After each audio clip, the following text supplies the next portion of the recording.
mayroong babaeng lasing na Ayaw, di ba?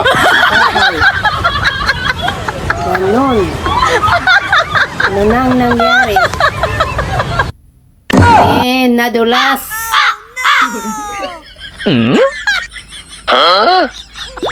Yun. Babaeng lasing. Yun ang nangyayari.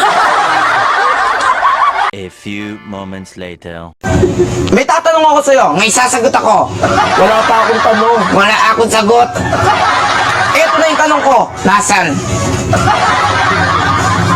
Anong ginagawa mo? Hinahanap yung tanong. Nakita mo?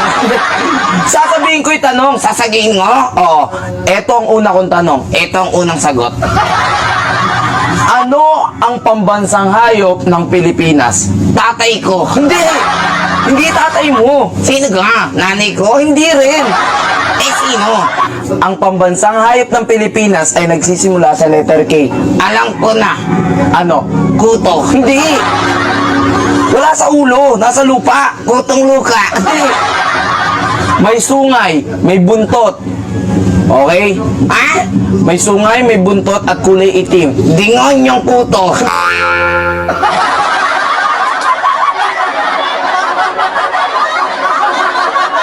Meanwhile, May relasyon ba kayo ng asawa ko? Relasyon? Relasyon. As in, relationship? Relasyon.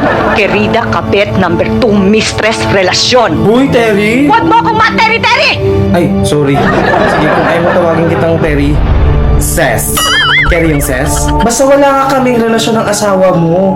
Magkasosyo lang kami sa mango shake business namin. Huwag ka nang magmalinis ha. Eh, di ka maniwala. Lagi mo akong inaagawan! Inaagawan?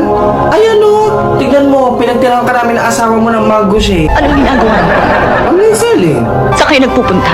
Sa supplier. Anong tawagan nyo? Dami mo naman tanong, Ses. Babe? Sweetheart? Honey? Letter B, sweetheart. Gusto mo paniwalaan kita? Diyos ko, tatanong-tanong ka pa, di ka rin naman pala maniniwala. Sige na, aminin ko na ako ng tawagan namin. Badiday at Toto. Happy? Makita sana kayo magsawa sa panonood ng aking mga video. God bless us all. Take care. Bye-bye po.